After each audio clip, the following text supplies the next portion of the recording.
warahmatullahi wabarakatuh. Nama saya Langga Putra Kusuma dari Program Studi Instrumentasi dan Kontrol Industri. Kali ini saya ingin mempresentasikan tentang proposal tugas akhir saya yang berjudul Sistem Monitoring Kadar Power of Hydrogen atau pH dan Total Suspended Solid atau TSS dalam limbah dengan kontroler ROT 955. Terdapat 3 bagian pada presentasi kali ini, yaitu ada pendahuluan, kajian pustaka, dan metodologi dan bentuk tugas akhir. Kita lanjut ke bagian pertama, yaitu pendahuluan. Latar belakang yang saya angkat pada proposal tugas akhir kali ini adalah 4 peraturan perundang-undangan, yaitu Peraturan Pemerintah Republik Indonesia Nomor 101 Tahun 2014 tentang pengelolaan limbah bahan berbahaya dan beracun. Yang kedua adalah Peraturan Menteri Negara Lingkungan Hidup Nomor 1 Tahun 2010 tentang tata laksana pengendalian pencemaran air. Yang ketiga adalah Peraturan Menteri Lingkungan Hidup Republik Indonesia Nomor 5 Tahun 2014 tentang baku mutu air limbah. Yang keempat adalah Peraturan Menteri Lingkungan Hidup dan Kehutanan Republik Indonesia Nomor P-93/Menhan-HK/Kum-1/8/2018 tentang pemantauan kualitas air limbah secara terus-menerus dan dalam jaringan bagi usaha dan atau kegiatan. Keempat peraturan perundang-undangan ini jadi dasar saya dalam melakukan penelitian bekerja sama dengan PT Geosinyal Solusi Nusantara. PT Geosinyal sendiri adalah salah satu perusahaan yang bergerak di bidang mitigasi bencana. Untuk itu, mereka menganggap bahwa limbah sendiri adalah hulu dari bencana itu sendiri. Maka dari itu diperlukan monitoring yang spesifik untuk mengukur kadar air limbah supaya agar lingkungan kita atau khususnya air sungai kita tidak tercemar oleh adanya limbah yang berasal dari industri. Keempat peraturan perundang-undangan ini juga mengatur tentang kadar atau batas kadar yang diperbolehkan oleh industri untuk membuang air limbahnya. Untuk itu, diperlukan alat monitoring untuk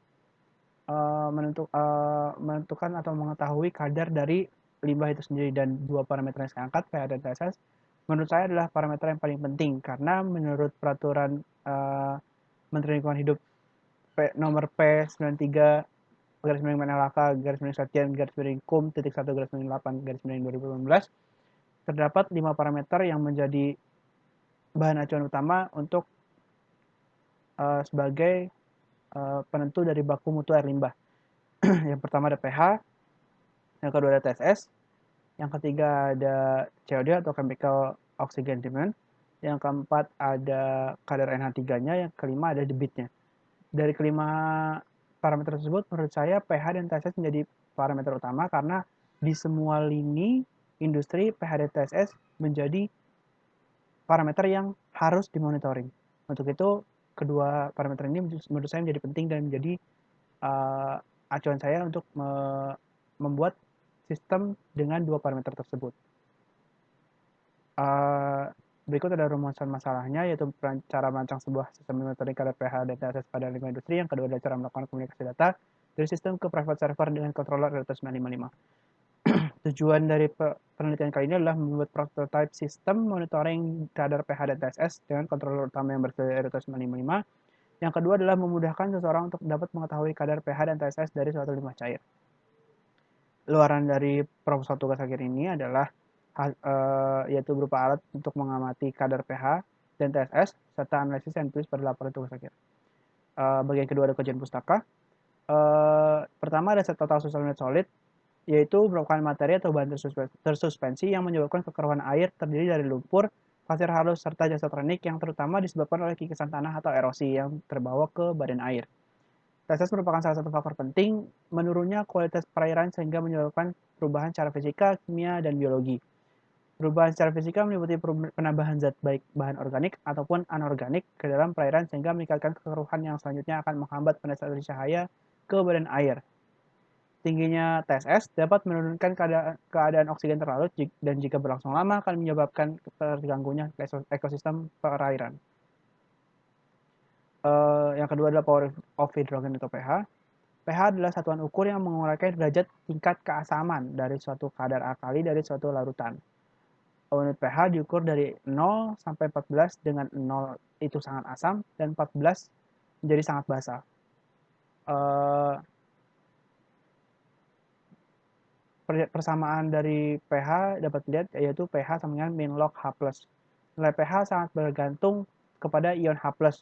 Jika sebuah larutan memiliki banyak ion H+, maka larutan tersebut menjadi semakin asam, dan jika semakin sedikit maka akan semakin basah. Dan dalam kaitannya dengan limbah industri, sebagaimana diatur dalam Peraturan Menteri Lingkungan Hidup Republik Indonesia Nomor 5 Tahun 2014 tentang baku mutu air limbah, kadar pH yang dapat dibuang dari limbah industri angkanya berkisar 6 sampai 9 dengan penyesuaian terhadap debit air yang dibuang pada masing-masing industri.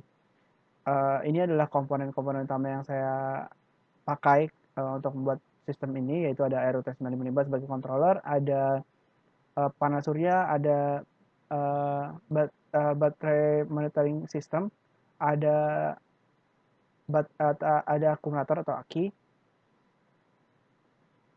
metodologi dan bentuk tugas akhir.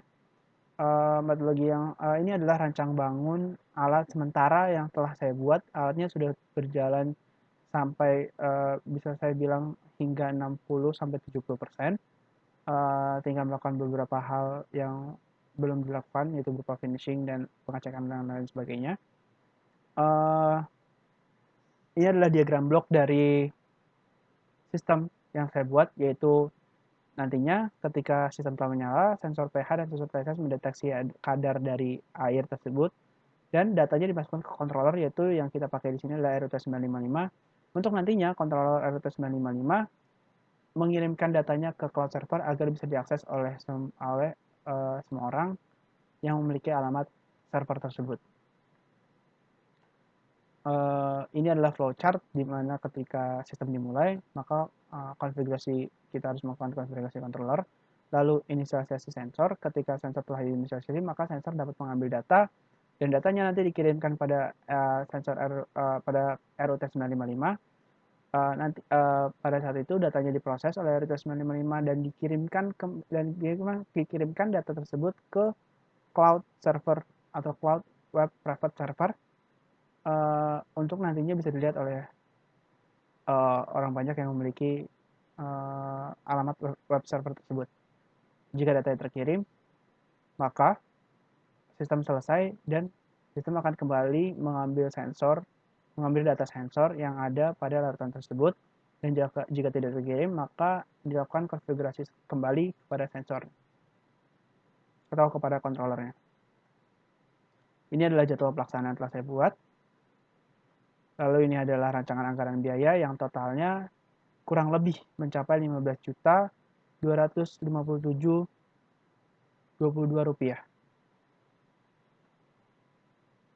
Terima kasih atas waktunya. Wassalamualaikum. Sekian presentasi dari saya. Wassalamualaikum warahmatullahi wabarakatuh.